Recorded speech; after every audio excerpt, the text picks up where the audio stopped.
So I think we got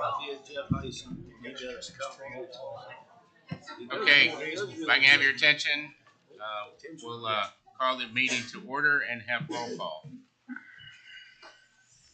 Chip Hill, Jon Kissinger, Here. Brooks Langeloh, here. Leslie Robinson, Here.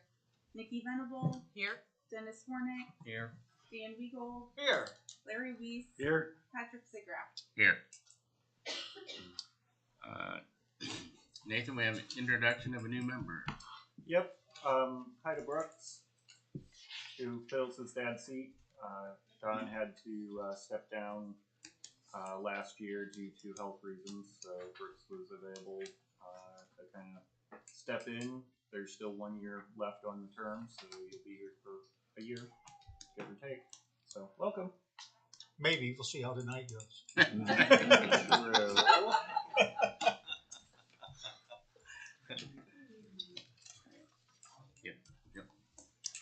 Okay, next item on the agenda is election of 2026 officers and appointments. This time we'll open up the nominations for president.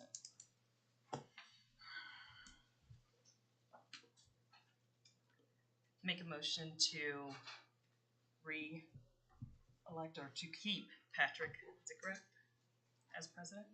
I'll second. Yes, I'll accept. Any other nominations?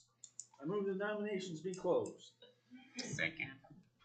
Those in favor of reappointing me as president, raise your right hand. Those opposed, same sign. Carried. Vice president, currently Nicki Venable. I'll make a motion that we keep keep her as vice president. She does a great job. Do you accept? I do accept. Okay. Any other nominations? I move the nominations be closed. Okay, those in favor of Nicki continuing as vice president, raise your right hand. Those opposed, same sign. Motion carried. BZA representative currently is Jon Kissinger. And remember that this member needs to be one of the two members from the ETJ, so your options are John or Nicki. I recommend that it remain John. A second. I'll accept. Okay. You have no choice. Those in favor of John continuing, raise your right hand. Those opposed, same sign. Joint advisory board member was Don was our representative. Obviously, that's open now. I nominate Larry Weiss. Second. I accept. Any other nominations? Thank you, Larry. I'm sorry. Raise your right hand.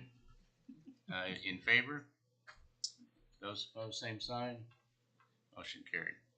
Technical Review Committee member, Don, Dennis, and Larry. Those meet usually during the daytime, right? Right. Typically 10 o'clock, 11 o'clock on Tuesdays as needed. I think last year we met once, probably for Timber's Edge Section 2. Your presence is not absolutely critical for it, so it's not that we need a quorum or anything, it's just we do need to have members who are on the committee who are invited to come.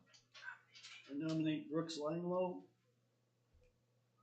to fill the vacant position, and also Dennis Warnick and myself again. Second. Any other nominations? I move the nominations be closed. Is there a second? Second. All right.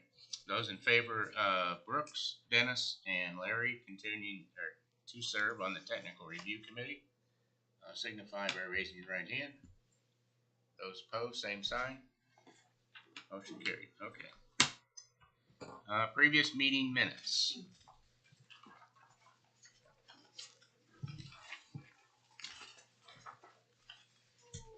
And there's just one set, October.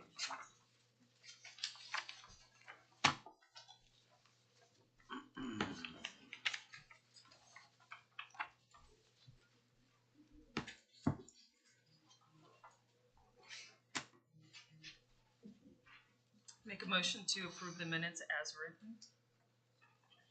Second. Motion second to approve October 6th meeting minutes. Those in favor signify by raising your right hand. Abstain. One abstention. Two abstentions. Two abstentions. So did any opposition? None? Okay. Passed. Okay, oath of witnesses. First of all, thank you all for coming. It's been a very, very long time since we had this many people interested in something that was going on. So if you want to make any kind of comments tonight, ask a question, voice your opinion, you'll need to stand, raise your right hand, and our attorney will swear you in. Okay? Remember, Once we can. is that it? On 3 minutes. No one else plans to make a comment. If you plan to make a comment, please stand, raise your right hand. Do you swear or affirm under the penalties of perjury the testimony you are about to offer will be the truth?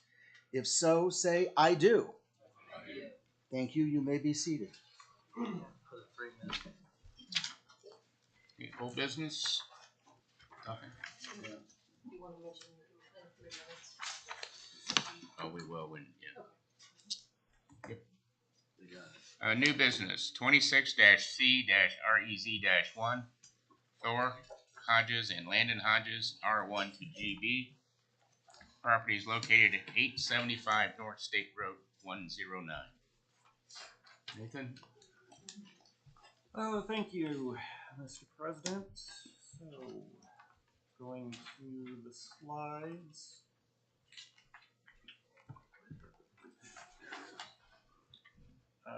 26C-REZ-1 is located at 875 North State Road 109, currently zoned R1 Single Family and GB General Business. The one parcel is split zoned, the other parcel is completely zoned R1 currently. For reference, someone asked when it was originally zoned commercial, was rezoned back in 1994 to B2. This and the adjacent properties to the south were in 1994. Total acreage being in the parcel is 11.34 acres. Again, a portion of that is already zoned GB. It's comprised of Lot 2 Wildflower Ridge Addition amended, which was amended in 2017 to add on acreage to what was just the commercial area. It also shifted how the lots were split. Some of you may remember that. The split zoning was a discussion point at the time, and it was determined that for the purposes that the plat was being done and for the situation in 2017, zoning was not going to be an issue. We would deal with it later. So later has come. Primarily triggered, though, by the additional unplatted acreage which the petitioner has acquired last year, which wraps around. I'll show you here in a second. The request then is to rezone the entire property to GB, allows for the expansion of the existing business onto that additional acreage. Petitioner can give you more details as to exactly what that may entail and if they have any other future plans beyond just the existing business.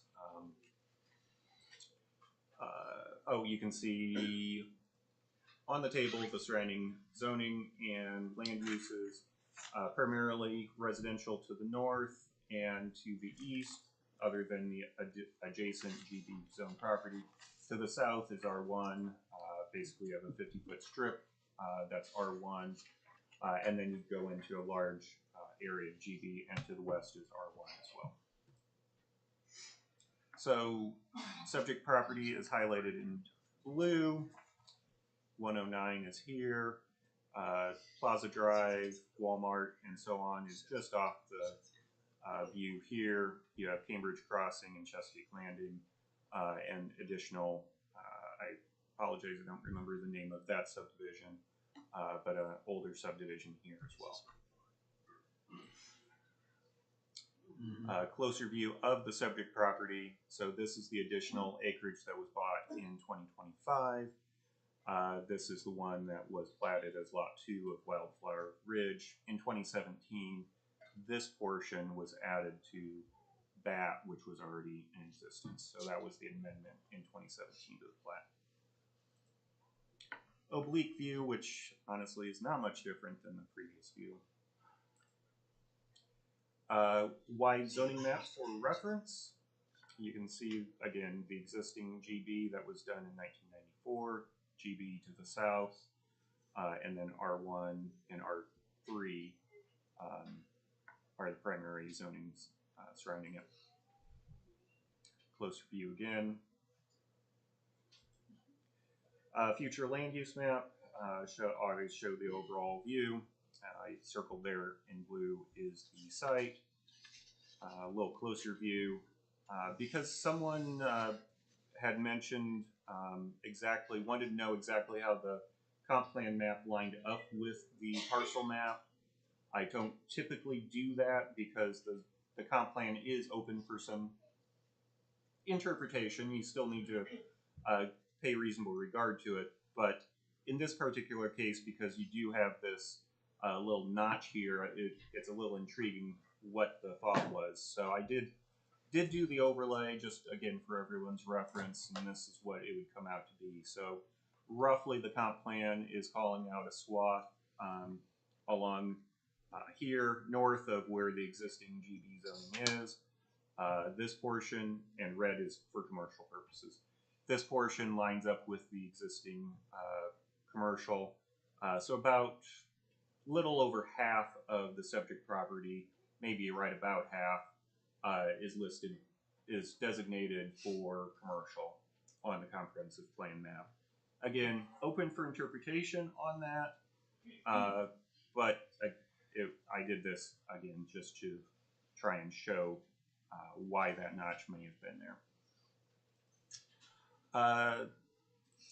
So going to the zone map amendment criteria, I just discussed the comprehensive plan.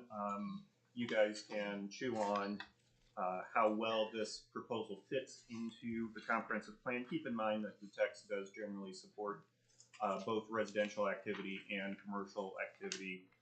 So rezoning it to commercial would be supportable by text, but leaving it residential could be as well. Current conditions and character. Generally, you have residential around you to the north and east. You do have the state road there buffering to the east. To the south, you have areas that are GB already and are designated and likely to become developed for commercial or at least more intense uses in the near future. Most desirable use for the land, don't really have a lot to say here. It is located on State Road 109, so whenever you have a property on a state road, there's usually some favorability, more desirability for a more intense use like commercial.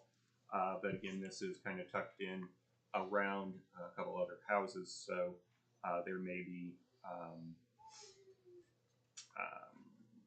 maybe some flexibility there. Petitioner is operating a landscape business, which is one of the more lower intensity commercial uses, as opposed to say a grocery store, which has a lot more traffic, for example. So that may come into play in your discussion as well. Conservation property values throughout the jurisdiction, and that's important to focus that this isn't just on the immediate area. Property values, when you have changes, always fluctuate in the immediate area, but throughout the jurisdiction, it seems that this likely would not have a direct effect on the overall area.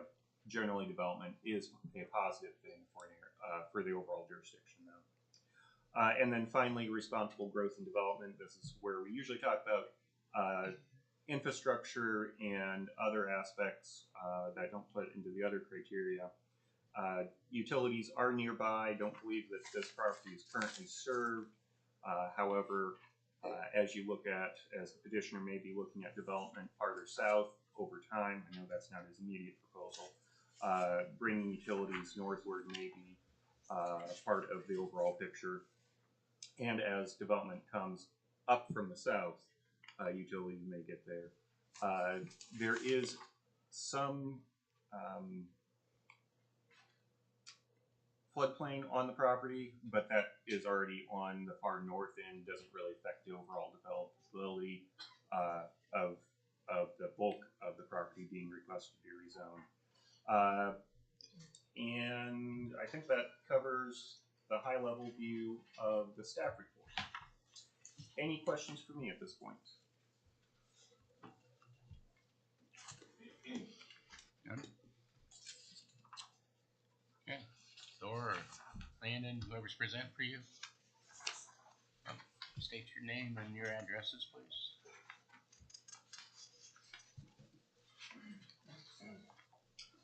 My name is Thor Hodges, 875 North, State Road 109, Columbia City, Indiana. This is my business partner, Landon Hodges. Again, tremendous job with the report, as you always do, Nathan. Staff report is spot on. We bought this property in 2019 with the knowledge that it was zoned the way it was so we could operate our business off of it. When we had a chance to buy additional property and our needs have grown for our business, we decided that you don't get too many chances to buy property next to you, so we took advantage of that. I think the zoning part of it, we're basically just connecting to areas that are already zoned GB. It certainly wouldn't, in my opinion, be considered spot zoning whatsoever. It fits the comprehensive plan. What we're doing is very, I think, in my opinion, low impact on the community itself as far as being a disruption. We've got a lot of neighbors that appreciate, you know, how we have shaped the property, how we have improved the property, what we've done with it. Our imprint in the neighborhood is very minimal as far as noise or any complaints that we've ever received from any of our neighbors. Our goal is to increase our business. With Spring Creek going out of business and that service not being available to the community anymore, we were able to purchase greenhouses from them, and we want to set those greenhouses up. We've already started to set one up, which would still, even if it's not rezoned, fit into the zoning on how it is now. But we also want to build a new operations barn, basically someplace to store our equipment. So to do that in the area that we're looking at, we would want it rezoned to GB to let us do the business part of the operation, although it wouldn't be much different than what we currently do now. We're not looking at developing the property into a housing addition. We're not looking at adding any more than just a new operations barn to it. We bought the land from the people behind us, the Levels, had long conversations with them before they would even sell us the property on what they would like to see us not do. And we made, you know, agreements with them in the purchase of the land that we're not going to build anything near them. We've agreed to build a dirt mound and plant arborvitaes or green giants or something on it to help insulate them from anything that we would be doing, and they were comfortable obviously with that and sold the land to us. Another big issue that we have, and we don't really see much of a way around it, is just our entrance. We've had numerous times where we've had accidents turned into our shop, our neighbors on both sides of the road. It affects 7 or 8 properties through there because you'll stop. School bus stops, you'll stop. People come over that hill and they're already doing the 55 miles an hour.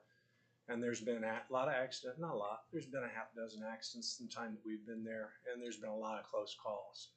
By being able to purchase this land and get it rezoned, we're going to add a whole additional entrance on the south part of it where we have land that comes back out to 109, where it is on top of that hill. And you can stop to turn in, or you can see to turn out, both directions far enough that it's going to take a lot of the hazard away from just coming in and off of our property. So we're excited about that. We're excited about it being safer. We're definitely excited about being able to develop our property, continue our storefront, sell landscape materials to the public, and be able to have that safety of that additional entrance added on to what we want to do. And of course, we'd have a driveway that would circle all the way around to where the greenhouse would be, and the operations barn we're going to build wouldn't be open to the public. It would just be for our equipment, our mechanic, our storage, probably a wash bay and some different things like that. It's the only plans we have with the property. There's quite a bit there left. We've talked about putting in a pumpkin patch. We're talking about maybe in the northern part of it, there might end up being a pond because of harvesting enough clay and dirt to build the mound that we had promised the neighbors that we would build, which we've already started on too, getting that part done for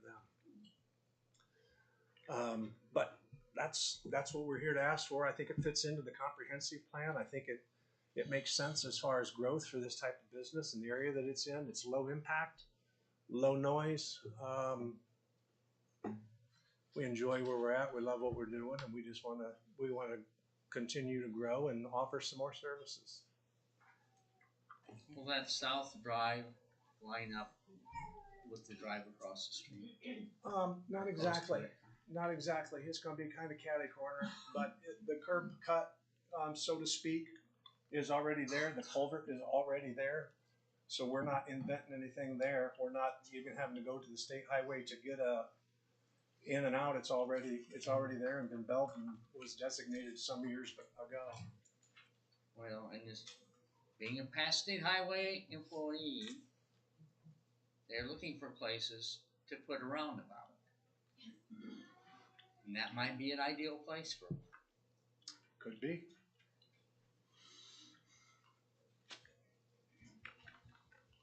Thor, you had said that right now you would be able to put the greenhouses in that space without it even being rezoned.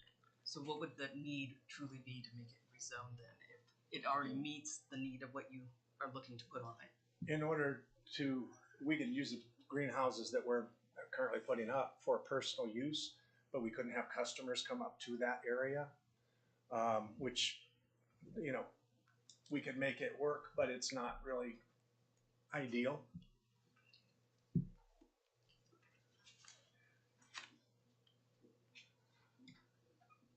And you mentioned a storage barn too. It would be more of an operations barn, yeah. Does that fit into R1? If it's into R1. The ops barn would not, because that would definitely include employees and potentially customers, depending on what exactly you're doing. Like you said, you have lots of ideas to them.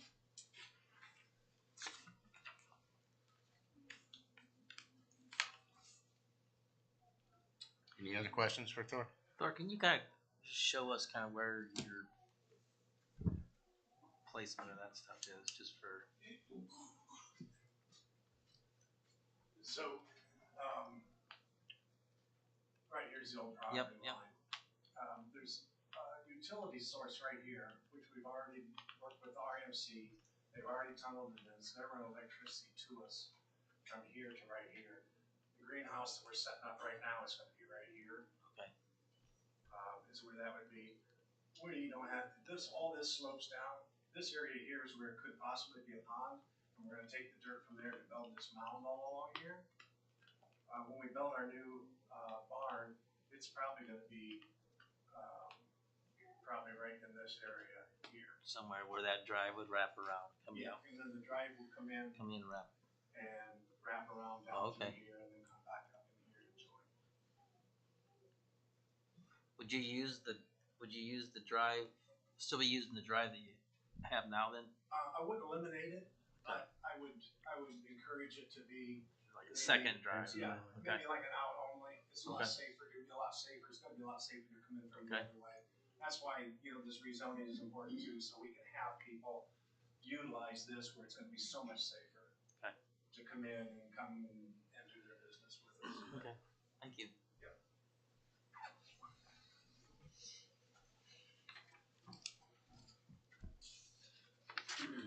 Anything else for Thor?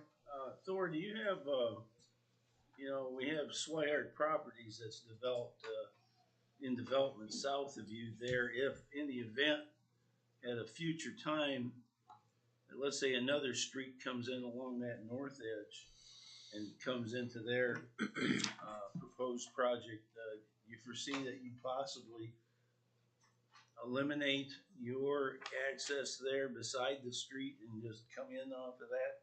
Because I think like what Mr. Warnick was talking about, if that street would ever come into existence, then I think at that point I could see the state considering that roundabout situation.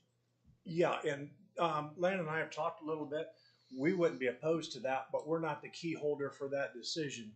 Because if you notice, there's a 50-foot strip that the levels that we bought the property off of, they are required to maintain that 50-foot strip. So they're not technically landlocked, even though they have deeded easement to the driveway to the north that they currently share with several people. They were still required to keep that 50-foot strip that you see right there. So that's why that gap is right there. Yep, that would be a them question. But we certainly wouldn't stand in the way if they had interest in doing that. It's just it would have to be obviously deeded over to the county or the city, whatever be encapsulated as their property, because they would have to be able to maintain their frontage. So however far back that road would go, they would have to have that frontage to it. Okay. But that's That's beyond a any situation. decision making we would be able to make on our own. Okay. Thank you. Mm-hmm. Anything else? Nathan, I have two questions for you. When was the comprehensive plan written? What was that? When was the comprehensive plan written? The current one was adopted in 2015. As you know, we have a pending comprehensive plan update. It's still the base 2015 plan with updates based upon what's changed. So we have one pending as well. And Swihart Properties, is that the red at the bottom of that? Yes, primarily it's all of this. And then this area right here is Walmart's property. So Walmart itself is right there.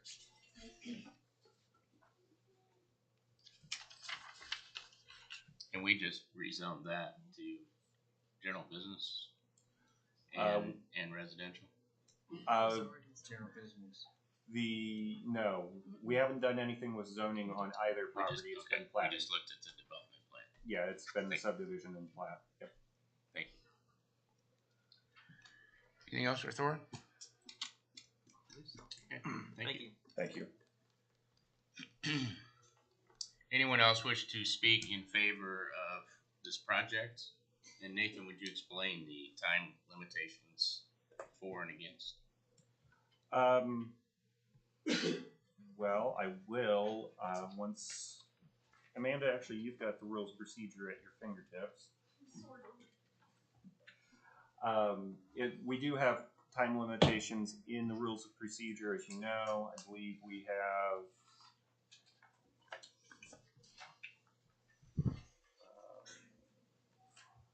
and this is the president's to modify if you wish, Pat, but per the rules, let's see here.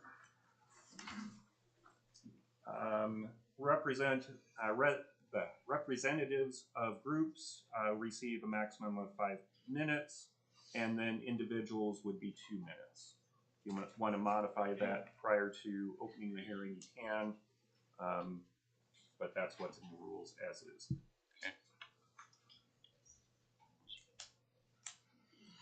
Okay, so we'll keep it at the 2 minutes and go from there. Okay, sir, if you state your name and address. My name's Craig Rochon.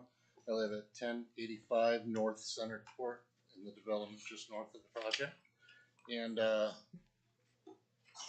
I've talked with Thor a lot, and they're adamant about doing this the right way. They don't want to harm the environment. They don't want to, ruffle the feathers of too many people. And they're committed to doing this the right way.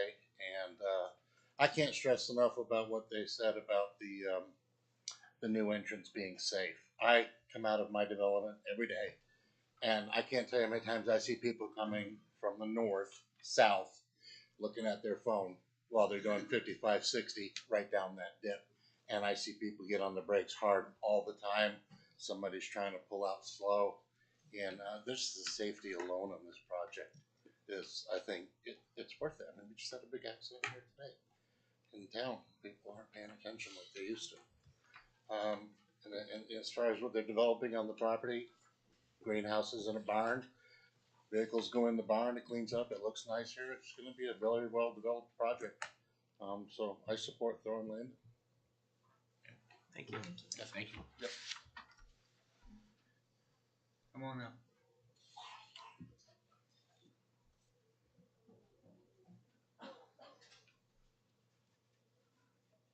How you doing? Good.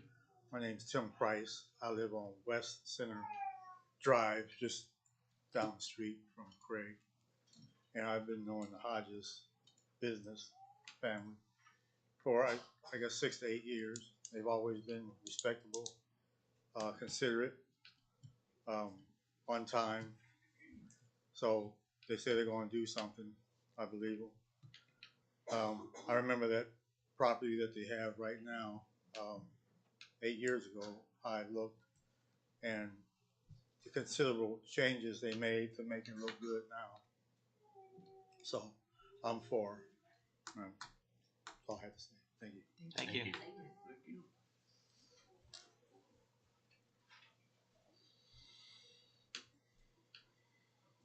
I'm Mary Ann Lauer from 1092 West Swan Court in Deer Chase, and I've known Thor and Landon. I've done business with them, and I guess I don't have a whole lot to say except they're good people, and I know they've wanted that land behind them for a long time.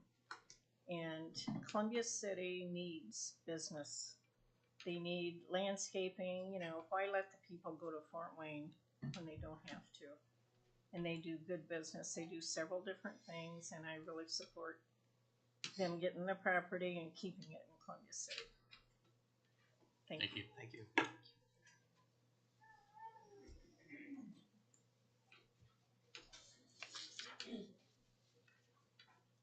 Hi. Hi. I'm Candy Vardaman, and I live straight across the street at, I can't even think of my address now, I'm so nervous. I live straight across the street, the big yellow house on the hill. And they have been wonderful neighbors. They are very kind, and they follow through with what they're going to do. The man or the business that was there before, it was nice, it looked nice, but when they came in, it took a whole new great looking place. And I just really think that this would be a good thing for all of us in Columbia City. Thank you. Thank you. Anyone else to speak in favor of the project?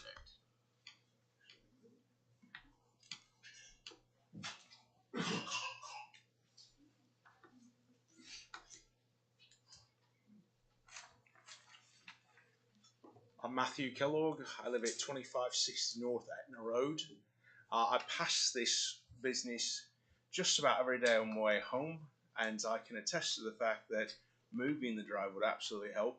I also drive bus for WCCS, and I can also attest to the fact that not only do we have issues with bus routes and that drive and people slamming on brakes, we've also had several that have blown the stop signs on the sides of buses, just simply because they've not been paying attention in that area. So I do believe moving the drive, giving them this opportunity to expand their business would be absolutely brilliant, and I think we should go for it.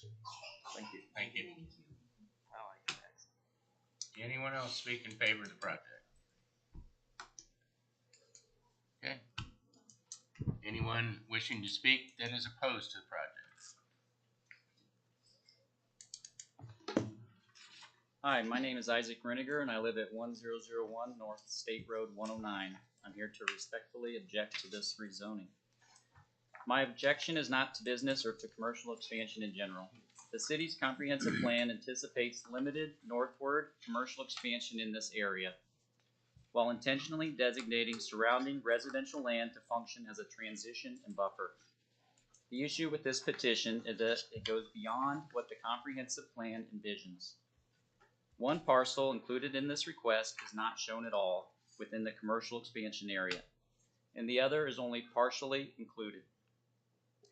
Rezoning this entire acreage would extend commercial zoning into residential land the plan identifies as a transition. This transition is important because it protects low-intensity residential character and provides a buffer between commercial areas and homes. Approving this rezoning would remove that buffer, undermining the intent of the residential zoning designation and turning a policy-based land use boundary into a site-specific exception, which sets a precedent for incremental encroachment of business uses into residential areas. The comprehensive plan and zoning ordinance together are meant to provide predictability for residents and businesses alike. As stated on the city's planning and building website, both public and private sector decisions affecting the location, design, quality of development are guided by this plan. These policies are relied upon throughout the city for long-term investment decisions. My family purchased our property in 2017 and made subsequent investments in reliance on the existing residential zoning in the city's adopted plan. This request did not need to conflict with the future land use map. The applicants already own and operate on land zone general business. If the rezoning request had been limited to the area envisioned for commercial expansion, it could have proceeded without encroaching into the residential transition area. Rezoning beyond the planned commercial expansion would permanently alter the character and intensity of use adjacent to residential homes, including my own. Commercial zoning allows structures, storage, and activity fundamentally different in scale and character from residential use, and once permitted, those impacts cannot be undone. The commercial expansion boundary was drawn intentionally and should be treated as a limit, not extended beyond what the plan anticipates. Approving this request, despite its inconsistency with the future land use map, would weaken public reliance on the comprehensive plan and as a meaningful planning tool. For these reasons... 2 minutes are up, sir. Okay, thank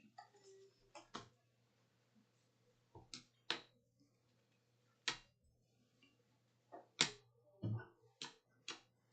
My name is David Hahn. I live at 999 North State Road 109, just north of this parcel. I agree with the comprehensive plan. You know, I've lived here for 22 years now, and I had no intentions of having a commercial property anywhere any closer than what it was, and the plan had never shown that until, you know, now this has come up. I would say that as far as moving the drive, my drive is on top of that hill, and I'm almost murdered weekly by people coming down 109. I don't know that moving that drive is going to be that big of a benefit. People on 109 just like to drive like maniacs for the most part. But, you know, as far as I'm concerned, I have nothing against Hodges having their business there, but I don't want a bunch of buildings being built up behind me. It takes away from our residential properties. It could possibly, you know, ruin the value of my home to a degree. I just can't get behind that. So, and it's also going to bring the chance for possibility of, you know, city wanting to absorb more than they possibly this in utilities. And I just put a well in that many years ago and stuff. I'm really not interested in hooking up to the city. So I guess that's what I have to say. Thank you. Anyone else? No? You want to respond to any of that? Any comments? I would just again reiterate, it's our business model to service the community, to have good relationships, to be good neighbors. Our dream is just to expand and be able to have more space, both with land use and the services that we want to provide, and have a easier place to do that. So I understand the concerns. I appreciate the support. And we just leave it up to you as the commission at this point. Thank you. Yeah, thanks. Nathan, can you do me a favor? Can you put the map that you had, the comprehensive plan, The overlay. can you put that picture back up? And then Thor, can you, if I recall how you were placing things, so the part that's in the comprehensive plan is where you would have your greenhouses and your building. Anything north of that is potential pond. Well, right. So right now, this is just parking lot. This is all yard, and this will always be yard because it'll be a septic field. The barn would be in the red area here. The greenhouse would be pretty much right at the border or right in the red area right here. It might be just a little bit over. It might be splitting that line. I'm not real sure how that lies. But yeah, I mean, everything that we're planning on doing, everything that we're talking about is going to be in this red area. Okay, thank you.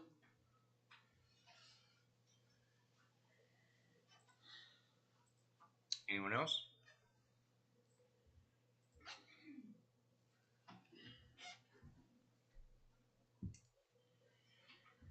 Nathan, I have a question in regards, at this time, if I understand that map correctly, the parcel that exists as Hodges Landscaping, that is not part of the city, within the city limits, is that correct? That's my understanding, that correct. Neither of the two subject parcels are annexed. Okay, all right.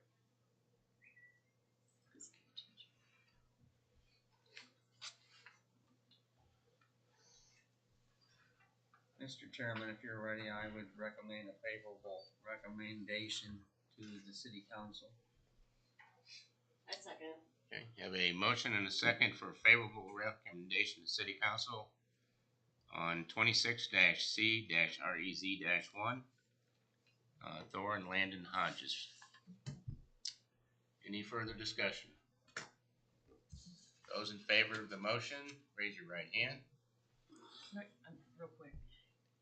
Thor, you had said that you were willing to provide buffering and some sort of buffering of that property for north and the west, or just to the west? As of right now, we have a buffer to the north of us. There's a sliver of trees that's kind of in that state's easement along the ditch. They have a 75-foot easement, so we've been leaving that alone. That faces the north, and we would do a privacy berm on the west. And we're more than willing to work with other neighbors if they see something that we don't. I do have a question, again for Nathan. Will this come as a site plan at a future time, or since the buildings are considered temporary, such as the greenhouses and that, would it be exempt from that? We will sort that out. The threshold for development plan is construction of additional primary structures. So the greenhouses function as accessory structures. The ops building, I think, probably would be considered a primary structure and trigger the need for development plan. Okay. But we'll sort that out as things come up. All right, thank you. I have a legal question. Do we need to do anything since we started with a motion and then had questions? You had a motion, you had a second, you had actually started to take a vote. Right. So I think you just, the question's already been called, I think you just need to call for the vote again. All right, thank you. Those in favor of the motion, raise your right hand. Those opposed, same sign. Motion carried. Next order of business, 26-C-REZ-2, Tony Johnson, R1 to R3, 1120 West Business 30. Nathan. Thank you, Mr. President. And these slides. Excuse me. As you said, 26C REZ2 is at 1120 West Business 30. This property until recently, had a residence on it that was demolished in 2022. Overall acreage is just over 10 acres, currently zoned R1 single family. Also notably, you may know this property is the one with the cemetery that's out front. I'm not sure exactly the history of it. I believe it's a family cemetery. Petitioner knows it's there and has said that they would either work with it or relocate it, either in the course of development could be feasible. So the request is to rezone to R3 multifamily residential. As you know, R3 allows for single, two, and multifamily uses, so any type of residential development. But as proposed, the petitioner has stated that they desire to do multifamily development in the form of apartments, multi-story apartments, and one-story apartments. However, subsequent discussions with petitioners, and they've indicated that they're willing to hear people out and make changes based upon what's discussed tonight. So while that was the initial submitted proposal, be aware and be prepared for discussion about what may be appropriate on this site with the petitioner. The adjacent zoning and uses, you can see there, pretty much everything is R1, surrounding to the northeast and west. To the south, you have R3. We had a case 2 months ago similar to this, just down the road. R3 is on the south side of Business 30, but R1 is primarily on the north side of Business 30. Aerial view of the overall area. Business 30 here, Westgate, Deer Chase, Dogwood Lane. The case that we had 2 months ago was located right here. That one, of course, as you recall, was just one lot as opposed to 10 acres. You do have steel tank fabrication down here as an industrial use, kind of as an outlier. Closer view. Stickler Road for references right here as well. Oblique view. Overall zoning map, as I mentioned, R1 is the majority of the surrounding uses, except for to the south where you have R3. You do have some commercial farther east, industrial, and then ag as you get farther into the extraterritorial jurisdiction area. Closer view. I did include the legal tile. There is a legal drain that runs through here that would potentially help to drain the site. I know drainage is a concern that has been mentioned in a few of the comment letters. Primarily the site drains basically from this point outward, largely to the south. Petitioner during development would need to take care of drainage, whether it be multifamily or a single family subdivision, doesn't matter. We require drainage to be taken care of as part of the development process. If there's existing offsite drainage issues, that's a different matter, but anything that would be any additional water flow that would be due to development is obligated to be taken care of. Comprehensive plans, future land use map. Again, this is from the 2015 comprehensive plan. We do have an update pending with some changes. However, I don't believe that this is one that's pending, at least not right now. So highlighted there in blue is the site, a little closer view. And as I said, the comp plan in this case is fairly clear. You have medium density is the orange residential to the south. Yellow is what it calls out as low density to the north.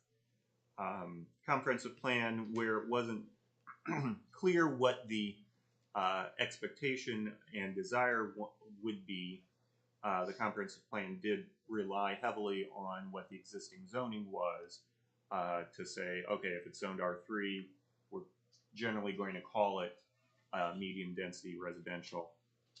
It's not completely true throughout the city. For example, as you look up at Cambridge Crossing and Chesapeake Landing, those are zoned R3. However, the comprehensive plan calls those out as low density residential.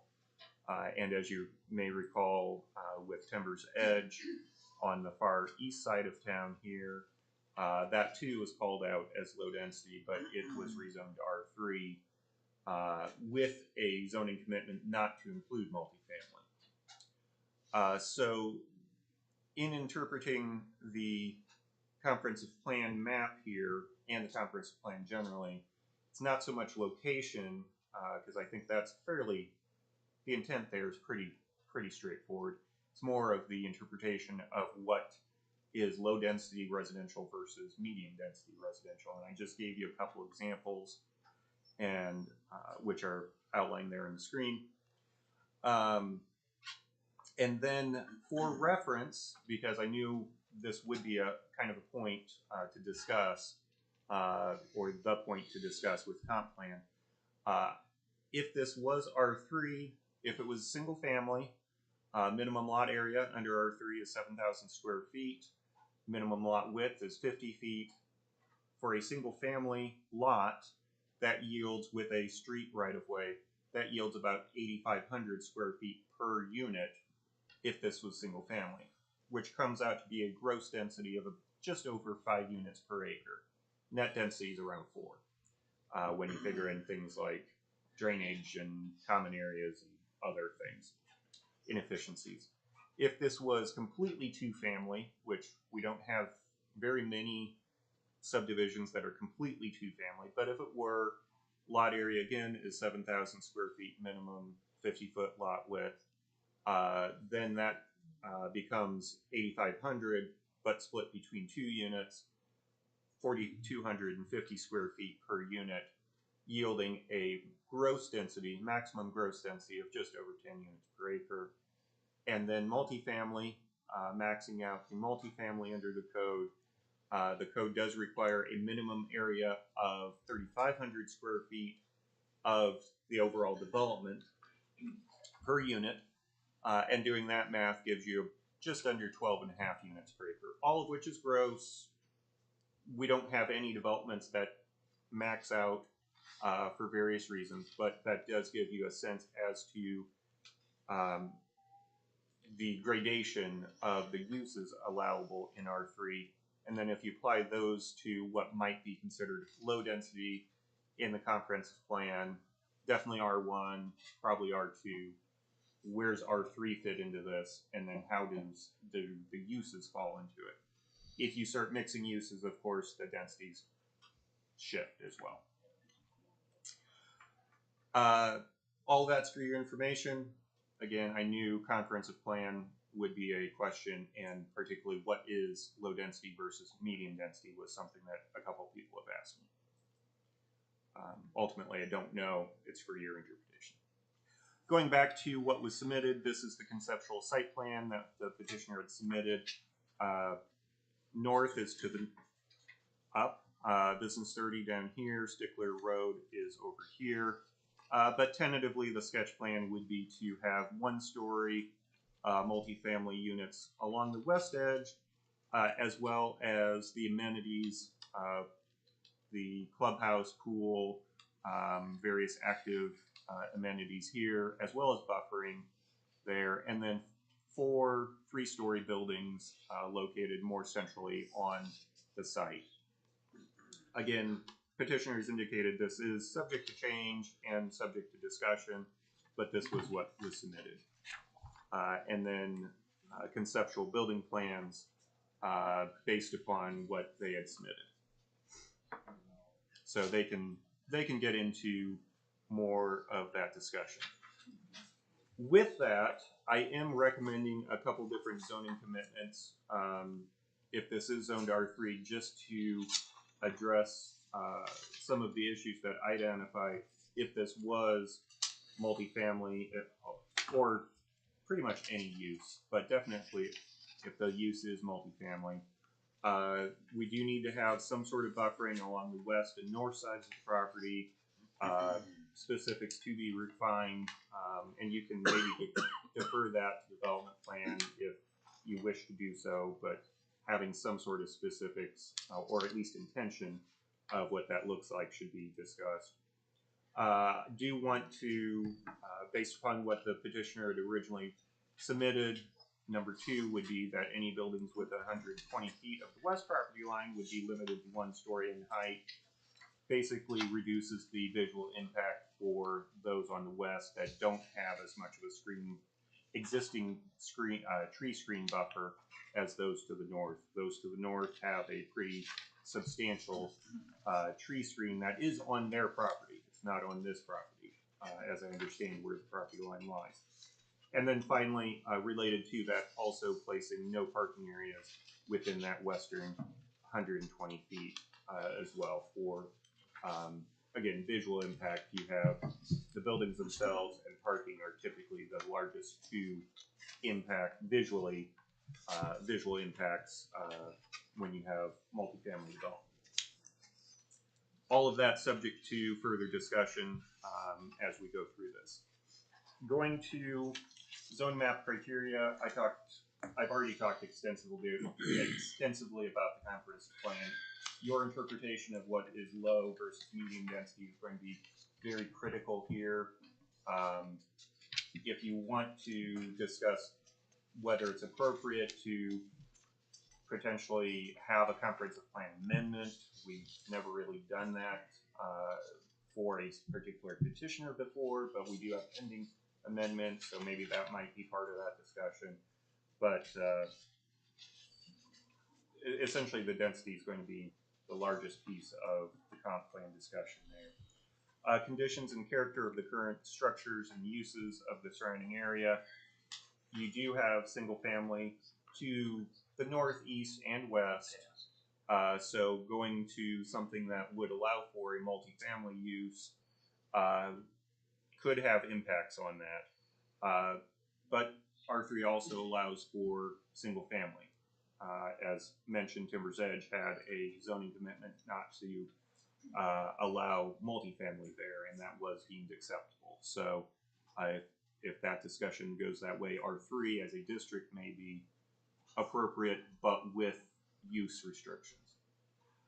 Most desirable use for the land, just generally speaking, residential definitely is desirable for this. I don't think there's any real call for business in this area. However, in the staff report, I do state that we do have a lack of business development on the west side, which is somewhat problematic. It's not really subject of tonight's proposal, but just putting it out there that as we look at the west side and future development, having a mixed use development or even commercial by itself, just so that we can have someplace to be walked to or at least cut driving distances down would be awfully nice as a matter of planning. Conservation of property values, again, this is throughout the jurisdiction. Typically, residential development and development generally does conserve property values over time throughout the jurisdiction. Impacts on the immediate area, of course, will vary, and that could be and should be part of your discussion. Finally, responsible development and growth. I've already mentioned some of the development aspects. This is served or could be served by water and sewer. Chip, before he went on vacation, did give confirmation that there is capacity to serve any number of units that are proposed. Business 30 is a minor arterial, so traffic generation onto Business 30 should not be an issue because the road is planned to be able to have capacity for that.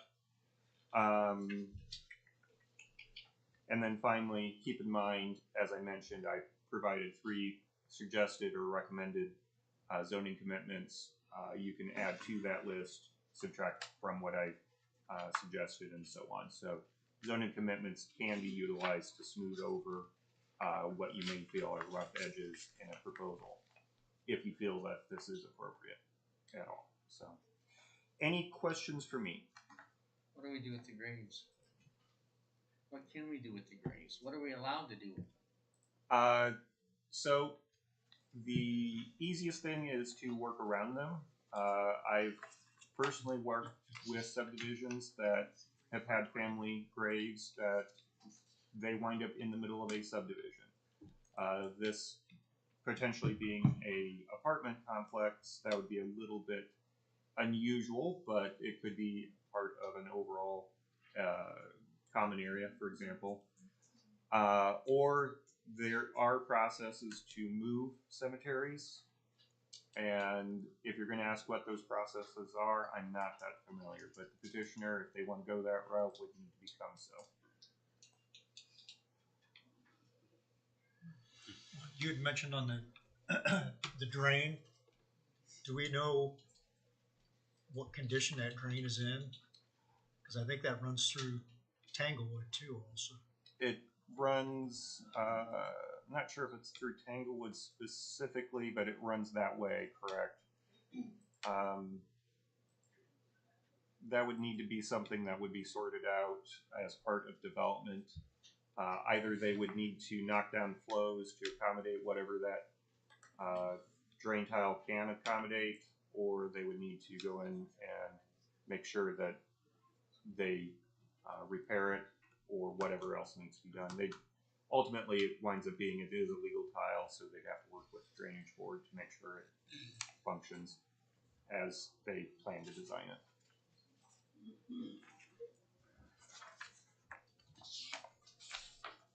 I guess I'm just gonna wait to hear the petitioner say his thing, and I got some questions.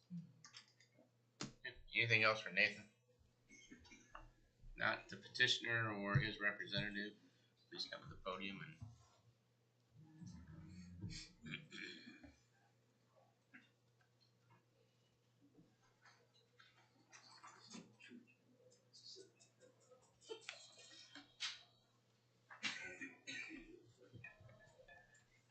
How are we doing today?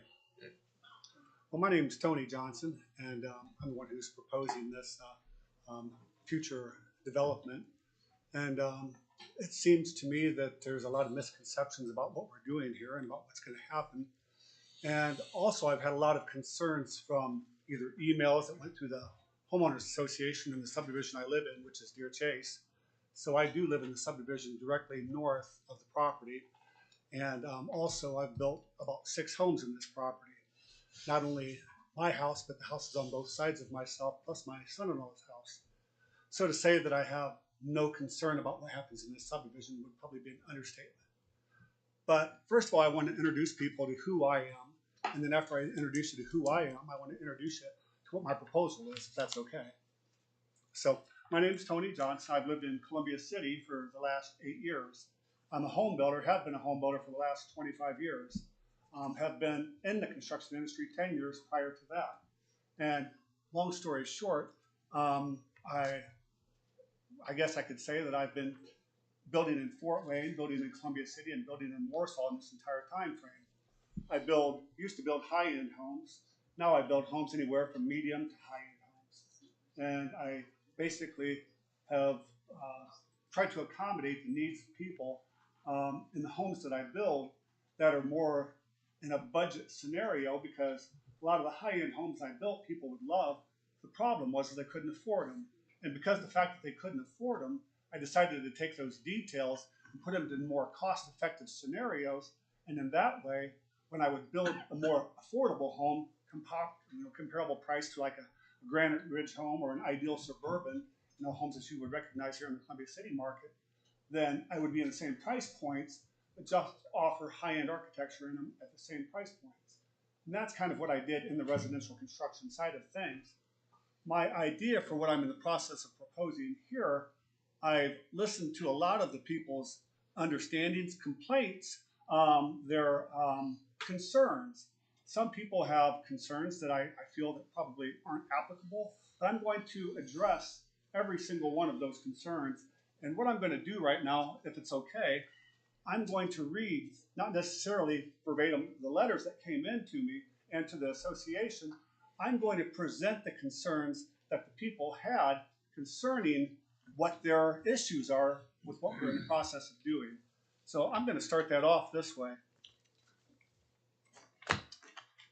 People have a big concern about property values. Is this site that we're building going to diminish your property value? Again, like I said, I live in Deer Chase, and frankly, I'm very concerned about what the values of the property are going to be in Deer Chase. There's one person that said that they would be concerned about a diminished lifestyle. I'm not quite sure exactly what they mean by that, but the next one said that there's apartments, they're going to be too close to Deer Chase subdivision. Now I'm just reading all these off in a line item, and when I'm done, then I'm going to address these concerns. They have limited facts and data on what we're trying to do. And the reason why we have limited facts and data on what we're trying to do is because it's not set in stone yet. I don't have a stamp on the blueprint saying this is exactly what's going to happen. I anticipated us needing to have a conversation here today because, frankly, I'm concerned about what your concerns are, and I want to address those because I'm not here to make enemies out of anybody. But I am here as a businessman, and I've been in business my whole life. And I see this as not only good for the community, but good for Columbia City. Some have contributed to the fact that I had some misconduct concerning timing of this right here meeting today, because I purposely did a snow job on people by the date that I set this meeting up with. Well, I've been in contact with Nathan since the time I started doing this, and long story short is this was the first available meeting I could set. That's the main reason we're having this here today. So for me to turn around and do something dishonest and try to hide it behind people's eyes and pull the wool over your head, then I'm sorry, your misconception on that is incorrect. Some wanted to have a continuance on this meeting because they wanted to hire an attorney so they could try to help this right here process not happen. And I guess that's your full rights and your ability to do so. If you want to hire an attorney to turn around and combat this process, feel free. But might I ask you, if you're so against me trying to do what I'm trying to do with this, the property's still for sale. You can buy it yourself. You want to pay $32,000 an acre for it? If you do, go for it. I'm not stopping you. I'm not blocking anybody from buying this. The problem I'm having with this scenario is this. Many people have stated I should build single-family homes in here. Let's face it, that's what I've done for 25 years. I'm a single-family home builder. I am doing a good job at it. Matter of fact, I was the preferred builder in Warsaw for the last 5 years until I retired. The point is this. At that price per acre, you can't build single-family homes on that property because the value of the property is too expensive.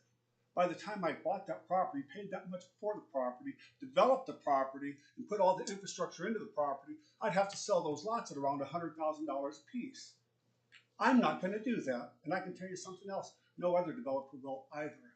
I've been in the building industry a long time, and I know a lot of developers, and I know what they pay for ground. They don't pay that much for property. At least I don't, and the ones that I know don't. So the point is there's no way feasible you can build a single-family subdivision on that site and make it come to pass. The real question is this. Is everybody, if they come against what we're trying to do here and they shoot down what I'm trying to do, this property is still for sale. Somebody is going to purchase it. There's city water, city sewer here. Who's going to purchase it if I don't? What are they going to put there if I don't put something there myself? Maybe it's going to be worse than what you think I'm putting there. I don't know. People are afraid, they said, building apartments there, and most people that live in apartments don't maintain the properties very well, and they turn out to be pretty trashy, and you've got basically riffraff living there. Well, I have addressed this right here, and I'll read it to you here in just a minute. It don't fit the area, okay? I can understand your concern about the 3-story buildings, because, frankly, a question was asked to me, and I took this question seriously.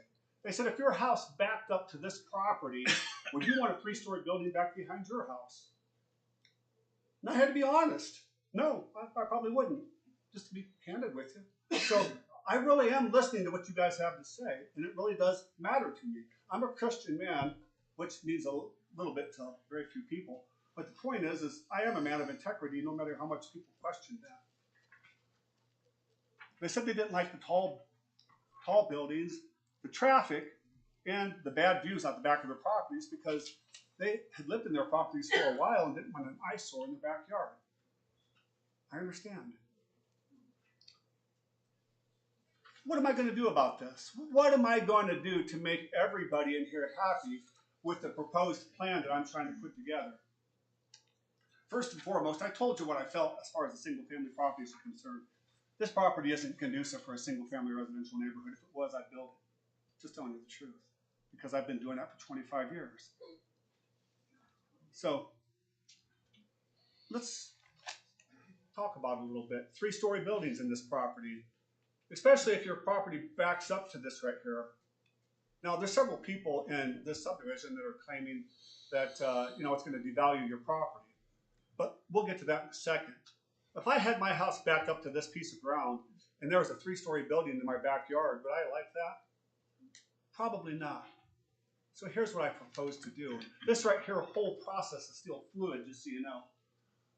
I've decided the best option for this property, we already determined, at least I've determined, you might not have, but I have, determined the fact that we cannot put single-family houses here. So what can I do? Who's seen the yellow retirement homes over there by Walmart? Single story. Okay? This is my thought process. Right now, there is currently a 2 to 6 month waiting period on those properties. Some people question the aspect, is there even a need for these? Just the fact that there's a 2 to 6 month waiting period shows that there's a need. So I'm proposing to still do multi-family, but not 3-story buildings, single-story buildings. Also, the fact that their retirement style community is a 55-plus style community that I'm going to put in this area kind of solves the question about the riffraff and the basically nuisance of the neighborhood back here, because let's face it, if they're single-story units and they're retirement style units, most of those people are our age. I mean, we're not still dealing drugs and turning our stereo, well, we might turn our stereo up every once in a while, but the point of the matter is that, we're not going to have the riffraff that most people are concerned about. Do I have to put a certain quantity of units in this right here to make the price point feasible for what we're doing? Yes, I do. But I looked at the zoning map where it said R3 with low, medium, or high density. I fit right in the medium density of it, 10 units per acre. That's where I'm going to be at in that scenario. So let me address a few of these other questions that I have real quick. Or that you had, should I say. Reduced property value. I looked online and I just wanted to see, and we had a comment based on this earlier, this is going to reduce the property values, which they had stated that this actually does not reduce property values. And I got online, I wanted to look it up just to confirm what people were having to say. And here's what I put down. Excuse me, I put my reading glasses on. While some homeowners fear retirement communities decrease adjacent property values due to stigma or perceived changes, research shows well-designed, well-maintained senior living facilities often have neutral to even positive effects, with some studies even finding appreciation in the properties. For what that's worth, I'm going to believe everything that's online. I don't necessarily. Even if it doesn't depreciate your property, but it just stays neutral, maybe it increases it, maybe it don't. But even if your properties aren't devalued by what I'm building and they don't do any less than what they're currently at, then we haven't lost anything unless someone else buys this property and puts a mobile home park in there. I don't know what could be done. There's a mobile home. I bought the church right down the street, not even a few hundred yards down the street. There's a mobile home park right there across the street from my church. I've been a pastor for the last year or so. I've been in ministry for several years. The point is I'm trying to say, is I'm trying to do what's right for the community. And not only that, I live in Deer Chase, and several of my friends live in Deer Chase. Most of the people that I've built houses for still call me friends. That's kind of unheard of. It's because I respond to their needs. I respond when they have issues. I respond when they have callbacks, because I am a man of integrity. But the point is this: I'm not going to build something in here, first of all, that I'm going to let look like trash, because this is an investment for me. This is an investment that I'm doing to protect my resources as well. So why would I let it become devalued that way? Not only that, as far as traffic flow in and out of the property, let's face it, retirement community isn't going to see near the type of traffic that you're going to see in an apartment complex, like a Section 8 style housing unit there. So you're not going to have the people traveling in and out. But in addition to that, I'm going to have 2 entrances and exits out of the property that's going to be conducive for traffic flow. Unlike Deer Chase, who lives in Deer Chase and tries to go somewhere on a Sunday morning. It's chaos. I mean, don't get me wrong, I love First Church. That's great. Praise the Lord that they're there. But if you try to get out and get back in again, it's a nightmare. I understand. That's why the people that were trying to build that apartment complex or apartment building in the front of Deer Chase, which was not me, by the way, got it shot down because of the traffic issues. I don't know why they let the other subdivision with the other 15 or 16 houses get built in there because of the traffic problems we already have. But this right here doesn't even touch Deer Chase traffic. This right here is on Business 30, so that's not going to be a traffic issue for Deer Chase at all. Stickler Road, now they're having issues, from what I hear, with water drainage problems. Yeah, I understand. I had the church, like I said, a few hundred yards down the street. I bought the church. I owned the lot behind the church. The lot that I owned behind the church was the water dumping ground for the whole Dogwood subdivision.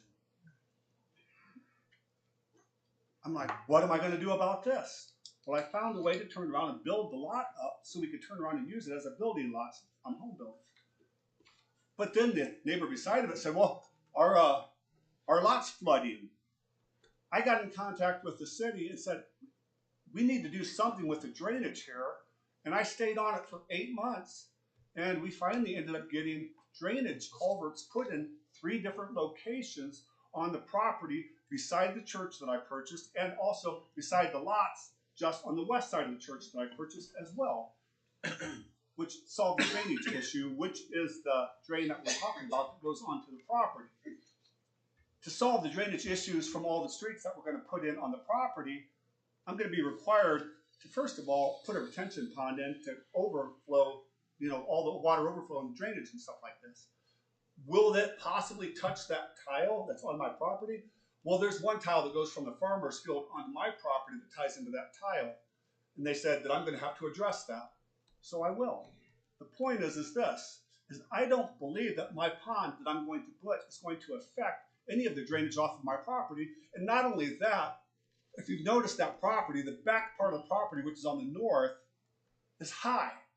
That's why the houses on Stickler Road flood in their backyards probably. I'm just guessing. I don't know. But I'm guessing that's what's happening. Because my property is higher than what yours is. And because so, water don't flow uphill. So when I develop this property, I'm going to turn around and take the back part of the property and push a lot of that dirt towards the front part of the property. First of all, to get more of a level surface for what I'm building. And 2, what it's going to do is it's going to create an opportunity for the water that might be in your backyard to drain onto my property, whether through tiles or through retention or swells in the property, drain it towards my pond and help alleviate the water issues on your property. I mean, these right here are just some of the things that I'm proposing right now to do. Will I need, if I'm doing single stories, to still create buffers between my property and yours? I don't think it's necessary, to tell you the truth. I mean, a single family subdivision or a single family, retirement community, I mean, they're only 1-story units. It's not like you're looking at a 3-story unit. Worst case scenario, if you don't want to look at them, a fence, single 6-foot fence would probably hide just about everything you're going to see. But with that being said, I think that addresses probably most of the things that I have to say. I mean, I guess I'll let you guys have the microphone back, and then however you want to take it from here. Any questions for Mr. Johnson? Now you're proposing all single family? I mean, Yes, all single story. Yes. Through there instead of 3-story? Correct. No 3-story units on there at all. And are they all senior apartments? That's the proposed plan, was a senior 55+ retirement community. Have you figured out yet what you do with the graveyard? Yes, we're going to leave the graveyard in place, and we're going to turn it to like a memorial. We're going to do, I don't know if anybody's ever been to like Johnny Appleseed Park in Fort Wayne. and saw the grave site there. Something in that type of a scenario, we're gonna dress it up, we're gonna make it look nice, maybe plant some nice shrubs, some flowers in there, and memorialize it, and probably, you know, give homage to the people that are buried there. There are some headstones there. Yes, there are. I can tell you. I have no idea if it's a family one or there are several families. I don't know. Mm-hmm. I was always taught you respect graves. Yeah, well, it's our plan to leave them there. On that drainage along the west property line, I'll give you a little story about that. Mr. Brown, who originally had the farm here, granted permission for a tile to run across these lots owned by Mr. Holloway, Mr. Gross, and Couplers. If I mispronounce your name, I'm sorry. And they, at that time, it was owned by Jack Hinman and Grosses. That would have been Dennison. And down here would have been Jack Kaiser, would have been the last one, the southern one. And the proposal was connect the tile over to Phelps Ditch Branch 4. I had approached Mr. Brown at the hospital towards the end of his life to get that permission. I had to do that in regards to placing the original tile in the early 80s in order for me to sell one of those lots there to control that drainage. Now I know that since then there's been other modifications and improvements done with some of them tile sections, which I'm sure over time they've had some issues with soil filling or things like that. But that was done to control some of that flooding that had taken place at that time. Sure. And allowed, it was a contingency for the sale to be made. And we had approached the drainage board informally at that time, and they would not assume or accept that tile from where that standpipe section is, just up to that drive that would have gone back to the farmhouse. They weren't going to accept that as a extension of any kind of county drain.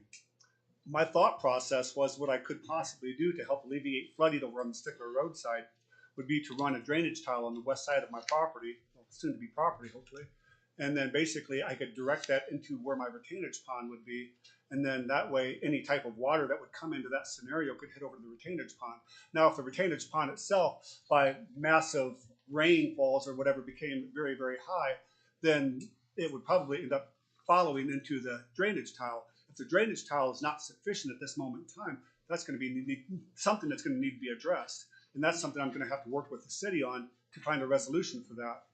Well, and Mr. McCoy, I'm sure he can give you an update that in the springtime, you know, we're talking about regular field ground here that does have certain absorption, but we've seen that ground, that water come up on his driveway and cover it over there into his property as the way it exists today.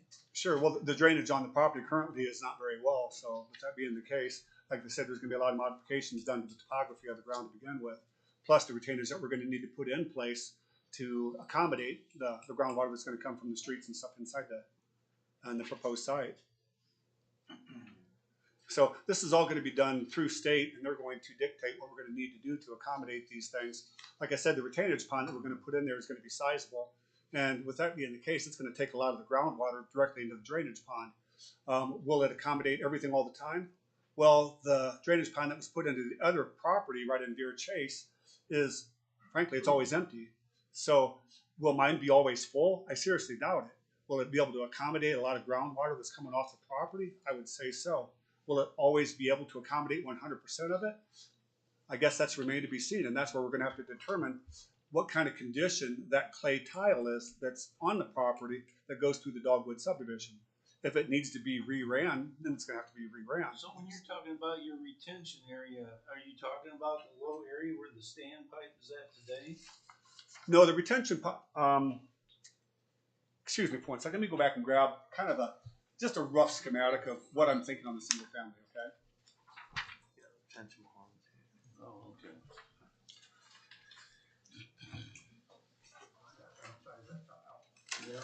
Or single story, should I say? Yeah, cause when you're looking at all of that additional water running through there, you might have to look at upside in that tile. Maybe. Yeah, Because I've heard that the person who developed that ground in the first place over in the Dogwood subdivision put undersized tile in there. And so they didn't create a large enough clay tile, and it's clay and it's probably broke and tree roots growing through it and the whole 9 yards. So yeah, there's gonna have to be something addressed to deal with that. Is that something I'm willing to work with the city on? Yeah, I guess I'm open-minded to have to go whatever. through the drainage board. Well, Even yeah, though it's just a city limits, we still have to pay for it. Yeah, there's still But unknowns it goes there, through yeah. the drainage board to anytime you maintain any type of, drain or tile. The other thing is you're changing, I'm sure you'll be addressing this with John Goats out at the USDA, but this, you've changed this from being absorption ground to basically covered either in building or blacktop. And Not completely. This right here, we've got probably 10-15% of the property up here that's still available. This right here is 30 foot all the way around the whole entire property. We've got 50 foot, 70 foot right here completely, so this is, you can see street. but right now, what you're looking at is probably about close to 22%. That's probably gets the water of what you have today. Correct, which is why the retention pond needs to be installed. Mr. President, Yes. we have some concerns you're getting a little too into the development side of stuff. And it's turning into kind of a private conversation, and then we're starting separate conversations out here, and we're not hearing much of anything. So that's Any other questions for Mr. Johnson? So what you had presented, the buildings with 3 stories, you pretty much scrapped that whole thing, right? Yes, from hearing the concerns of the people that were involved in the scenario or most impacted by that scenario, it seemed to me like that was something that they really had a distaste for. So to accommodate their needs, I decided to go a different direction with this and go with the single story. Now, as far as addressing the riffraff issue and stuff like that, having seen a number of 55-plus-year-old people, I got to question that sometimes. But Be careful. How many, when you went to the single family, the single units, how many units are you actually planning on building now? We're looking at probably about 100 units. Which, if you consider the units are only 28 foot wide, huge difference from a single family home. Okay. Is that comparable to like what? I only have one more question, but then I need to address Nathan. While he's up there. John, what was your question? Okay. No, is that comparable to like to the retirement, the 50 or the senior living yellow? If you've seen the yellow retirement homes over by Walmart, right, somewhat comparable. Okay. Larry? So would these be rentable at market rate or? Yes. Okay. We're looking, depending on the scenario. First of all, like I said, I was a high-end home builder, so I'm going to do stuff in these units that most of the stuff around here don't have. 9-foot standard ceilings, cathedral ceilings, tray ceilings in the bedrooms, granite countertops, probably custom cabinets. Stuff, when people walk into a rental property, they walk into it and they see the basic, most something that someone can get away with building to stick somebody in to get a monthly rent out of it. Well, I have a conception to feel in this the same way I did my house in Warsaw. When I first went into Warsaw, I had one of the biggest real estate companies tell me, Tony, you build beautiful homes, but you don't need to do all this stuff. Why don't you just put a simple cathedral ceiling in there and call it a day? And I'm like, but the architecture that I put into the houses is what makes me unique. And if I stop doing that, then how am I going to be different than anybody else? He said, well, I don't agree with you, so I chose a different realtor. And, well, needless to say, when I was in Warsaw building, I was the premier builder, not just in my own opinion, but in the Home Builders Association's opinion as well. Because anytime they needed someone to build a home that they were seeking a builder, they always referred me. Why? because I gave them better value, a better price, or comparable prices as a lot of the box builders did. And I'm going to do the same concept with these right here. So people that are going to want to retire, let's face it, they don't want to go into something that's just basic. And when you put your mom into a retirement home or a 55 senior plus home, you know, do you want her to have just the basics or you want her to have something nice? And if I put my mom in one, I'd want her to live in a nice place. And that's kind of the concept behind it. And I feel if people see what I have at very close to the same prices as what's already here, one of the two things will happen. They'll choose mine before they choose theirs, or even if they're in one of theirs, they'll say, I like his better and move into mine. So that's my Larry, you had a question for Nathan. Oh, I was wondering about how does the density at the yellow apartments fall as far as to the acreage? Because I know we're all pretty familiar to that scenario. Is it? I'll pull it up, and while the public hearing's going on, I'll do the calculations for you. Okay, thank you. Yeah. I did a calculation by the graph that you put on the board, and it says medium density was 10.25 units per acre.